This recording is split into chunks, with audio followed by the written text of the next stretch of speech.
Sure. A small planet gently wrapped in amber forest greets you with a ruby-colored dawn. Basil von dem Klerark, the local governor, gives the rogue trader a warm welcome. After several glasses of Damascene, the sweltering ruler asks if Erasmus Kinian von Valancius would like to keep him company during the upcoming hunt. Sure. After several hours of riding the local peculiar animals, you make camp in the middle of a golden forest. Basil von dem Klerark points at the sky. A flat disk rises over the horizon, constantly morphing its color and shape. The forest grows silent and empty. You can no longer hear the singing of birds or even the rustle of wind. The governor nods with satisfaction, and a few shapes step onto the clearing. Their bodies are twisted by an unknown phenomenon, and you watch the freaks with astonishment as they begin to dance to the throaty cackling of their brethren, turning the bony growths and pulsating flesh of their scaly hands toward the unnatural thing in the sky. Ask the governor what's going on. The governor smiles coyly. You're about to see with your own eyes what is happening here. The hypnotic dance seemed to continue forever. The unfortunate creatures howled, whined, and convulsed, unable to tear their bleeding eyes from the celestial body. When the Pavonine disk outshone even the light of the local star, the physical shells of the things that used to be men burst, releasing beasts onto this plane that not even the most fluent and capable pen could describe. Basil von dem Klerark excitedly explains that the creatures you saw are the children of the great king of distortion. It is he who is the true god and patron of these fertile grounds. Once every cycle his chariot shines its light upon the world and bestows transformations upon his most ardent followers. The rogue trader may become one of his heralds.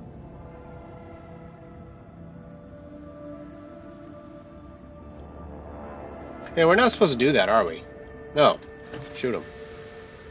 The governor's head separates from his neck with a distinctive squelch. Black and brown blood seeps into the soil beneath his corpulent body, is immediately transformed into a writhing tangle of worms that burrow deep into the ground with unnatural speed. You return to the ship pondering what to do with the world, and more importantly, what to do with the King of Distortion. Order that the crew chart a course to an anomaly known as the King of Distortion. The senior officers observe suspicious activity emanating from the twisted celestial body at the heart of the system. The chaplain advises you to get ready for a potential encounter with the spawn of the archenemy. So it may be wise to reconsider unless you have holy relics, sacred wards, or blessed effigies of the Emperor. Aflame with a plethora of colors, the distorted celestial disk trembles slightly beyond the endless windows on the captain's bridge as a rogue trader ship approaches its center. An otherworldly voice, cold and enveloping, enters your mind. What could this puny wretch possibly offer a king? Officers on the bridge look around perplexed. Their eyes are full of terror and confusion. Many clutch their heads, let out long howls of pain. Some empty their stomachs, but most, pale and exhausted though they are, have joined the Lord Captain resisting the entity's influence.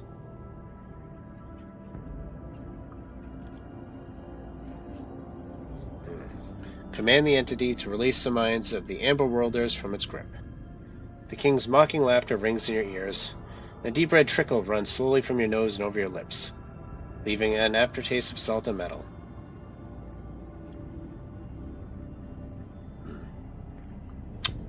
Yeah. Holy gifts, yeah. Order a shipwide 1,000-voice prayer service over holy relics for the protection of Amberworld, the Imperium, and your own souls. Yeah, the power of faith, we can actually destroy a lot of things in this game, so. Deafening gong strikes are heard across hundreds of decks. Your eyes are misted with red, and your gums bleed as your subjects fall to their knees all at once, in a shared prayer to the God Emperor. The holy relics from the ship's temples melt from the ardor of your speech, and the entity screams and writhes inside your brain, struggling to break out. It's like trying to infect my brain. I'm like, no, you're staying in here and you're listening, and it's like, no. Many drop dead during the first minutes of the prayer, unable to resist the corruption. However, others immediately take their place, unfazed by the sight of their fellows turning to dust in seconds. Then a nauseating stench engulfs the ship's decks like a wave, causing people to retch forth their innards. Finally, every deck is plunged into darkness. Ghosts of the past walk among the living, stealing breath of those weak of spirit. And still the prayer is not extinguished. It's hard to tell if the prayer service lasted for several hours or several days. Haha. At some point you feel your very essence overflow with heat and power, and then the intruding will falters. The distorted disk vanishes from the void ship's augers, as if it never been there. And at long last everything is quiet. As everyone slowly recovers from what just happened, reports begin to come in to the captain's bridge. You've lost a third of your crew in the unequal fight, and the fortunate survivors are going to take some time to come around. All hail the rogue trader. Oh, we did it.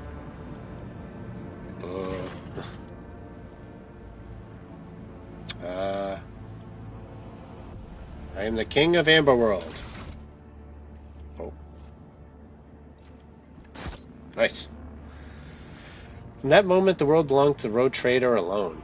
Your people eradicated settlements, housing, and the unclean followers of the profane cult. The corruption instilled by the King of Distortion loosened its grip, and the estates of Amberworld can breathe a sigh of relief thanks to the efforts of their new ruler. Yet malicious servants of the Arch-Enemy still lurk in the shadows, waiting for the right moment to wrap the planet in the web of heresy. Evil does not simply disappear without a trace. Diary Shadowhunter. Okay. Oh, ow!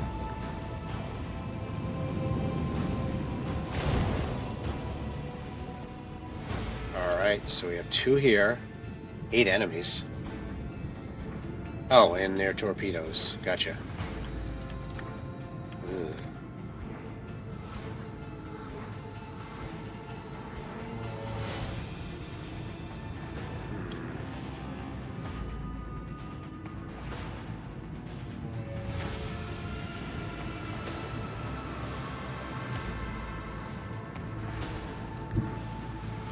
Helmsman, take us in.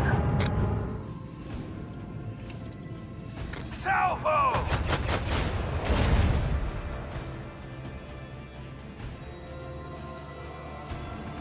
Coordinates set.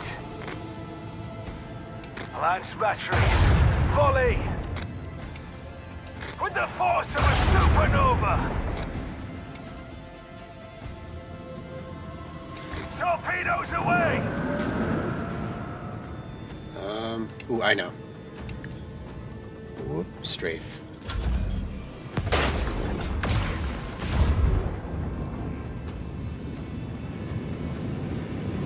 That happened? Looked like he hit himself with the missiles. Ouch. Ooh, ow. We are exposed. Yep. Shields are down.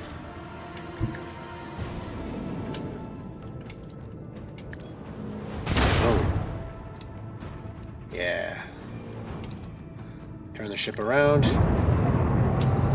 Phew. Alright. Helmsman, take us in. Yeah. Fire at will. Ooh. Just barely. Lance battery, volley. Gotcha.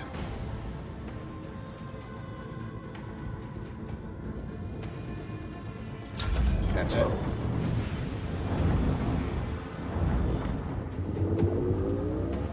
Poof. Out. Uh-oh. Let the void sort them out. Let's see, yeah, that God's Bane laser. Fire at will. Oof. Nice. There's a lance weapon. Lance battery, volley. Another notch on the macro cannon. Yeah.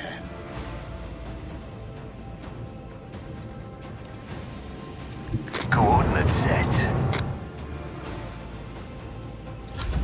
Looking good.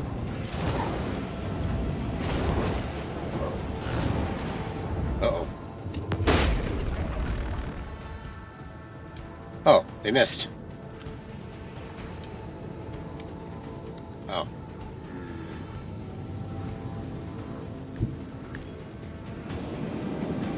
So can I?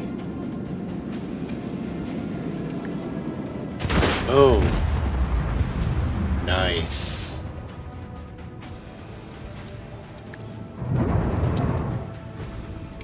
Helmsman, take us in. Oh.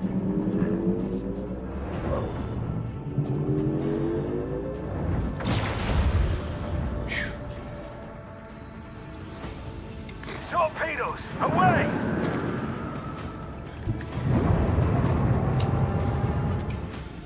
Let them taste The our barrage. We do that to destroy their mirror images, or hit them directly. Apparently. fury. With the force of a Bam. supernova. Ah, darn it. Can't bump them, can we?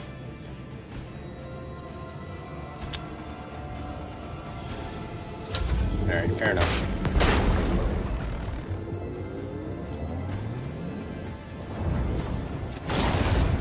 Ooh, ow.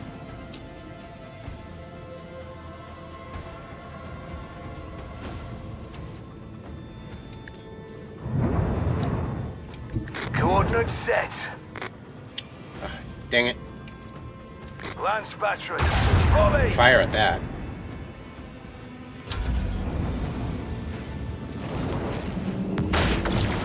Ow. We're good. Helmsman, take us in. Fire at will. I mean, we can't miss at this distance. Come on. With the force of a supernova.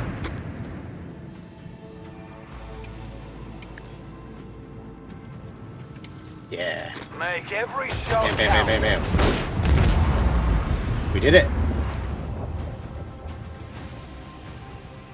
Boarding party. Yeah. Yeah. Go, Marines, go! Yeah. They dealt a lot of damage, holy crap. 2 pods came back out of the 4. Alright. Our brave troops. Keep up the pressure. Alright.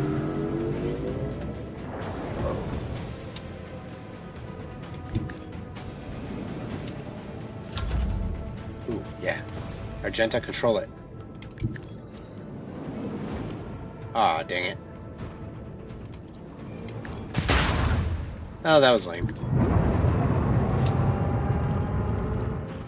Launch battery, volley. Yeah.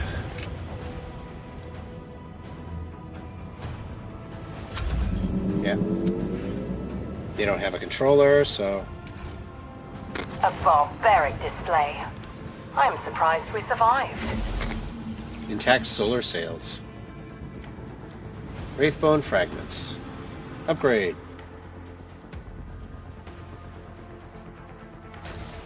I mean, can we upgrade? Oh, we can. Arc Augury. 2 extra range. That is good. Heh.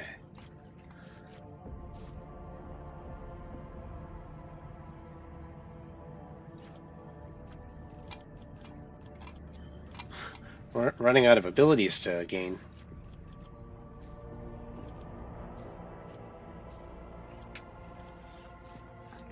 Arc Augury.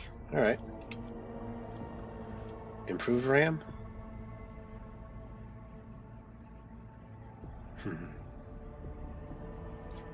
Rugged Repair. Ooh. Sanctified Restart. Silent Running.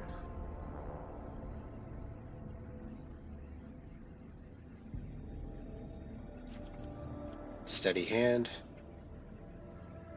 Ooh, take it all. Focused efforts. Oh, yeah. Shallow jump. Okay, I see all that. Alright. Silent running. Yeah. Alright, we finally made it to Cranach. Lord Captain, according to telemetry, we are in the system of Kiava Gamma. the main industrial world of the Von Valancius dynasty. However, our astropaths report that attempts to contact Governor Gaprak have been unsuccessful. But wait. Lord Captain, a new report. Kiava Gamma is sending a request to exchange data. Should we accept it? Sure. As you command, Lord Captain. Lord Captain, the ferrets detected in the compartment's Vox system. Oh. Looks like the bridge is cut off from the rest of the void ship. Okay. Void ship bridge, sounds of working cogitators, footsteps, everyday scenes interrupted by ear-splitting beeping sound. Wind's going out. Oh.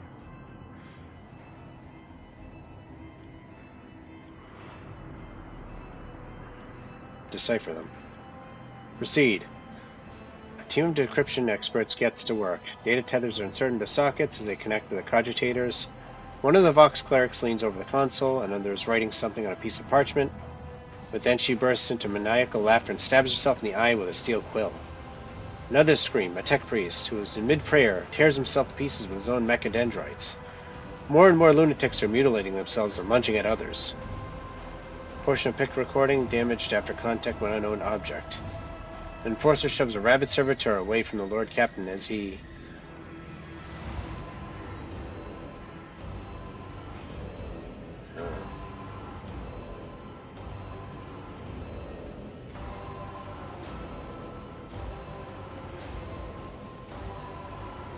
rushes out the crew shouting out orders. The image on the pict is fuzzy. Nothing but glimpses of people shouting, racket, and the Lord Captain's orders. Within minutes, the crazed crew members are either dead or bound or unconscious. The officers are clustered around Lord Captain are barely breathing but unharmed. Scrap code. The voice belongs to the on-deck engine seer who has turned to Lord Captain from the station. We've been attacked with scrap code, a tech heresy designed to corrupt machines. The transmission received from the planet was infected with this taint. It is now running through the ship's veins. Omniscience preserve us. Uh-oh, so our ship is a virus? The Void Point officer appears before the Lord Captain once more. Whatever that's attacking us, we have a backup procedure that can circumvent the Vox barrier. In the atrium leading to the bridge, there's a terminal for an isolated system that might still be unaffected. A loud pop. The pipes over the officers' heads burst, and a blast of hot air flings the void worm away from the Lord Captain, his body slamming straight into the cogitator panel. The pict frame spins uncontrollably. The servo skull was jolted by the gust. The pict recorder fogs over, the Vox picking up the crackling of electricity and a death cry. Gas on the bridge. A junior lieutenant shouts and instantly doubles over, inhaling the poisoned air.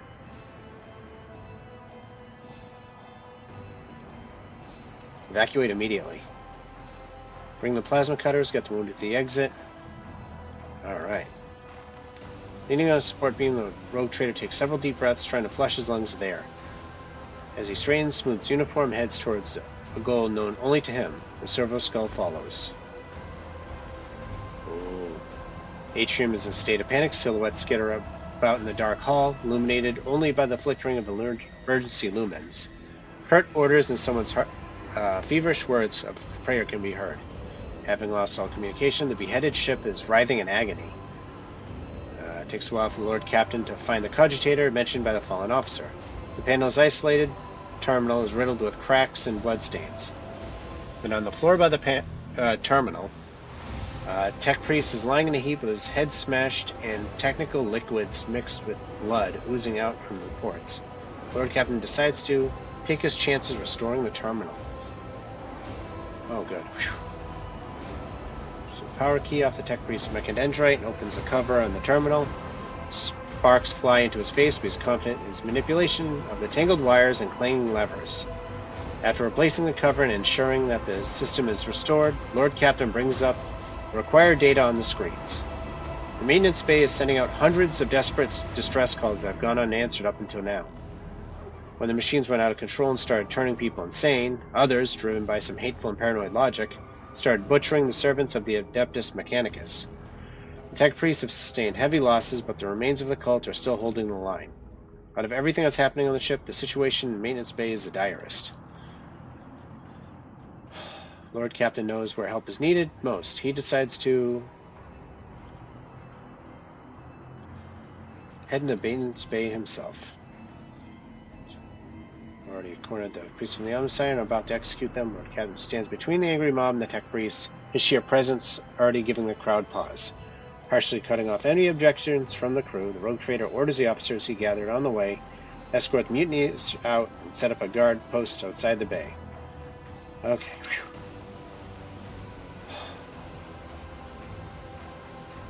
Okay, we're good. We're good. We're good. Control more or less. We take some time to eliminate consequences. Minor losses. Casualties are being replaced. We're sending inquiries to the industrial world to avoid a second attack. Alright. President Kinnian, we haven't managed to discuss the nature of my mission. I was assigned to your entourage for a reason. Time is running out, so I will be brief. I must be present during the expedition to the planet. I trust the greeting we received from Kiava has dispelled your doubts whether the events on the planet require my scrutiny. Yep, I was supposed to talk to you about that. I am sorry. Alright, but you know what? I'm going to call it apart for here because I seriously spent like 3 hours running around, flying around the universe, looking around, and whew, I got quite a bit recorded. So, alright. So next up, we're going to be going to Kiava Gamma. Alright, so I hope you enjoyed the episode, and hope you join me again next time. So this is Johnny R, signing off for the night. Have a good night, everyone.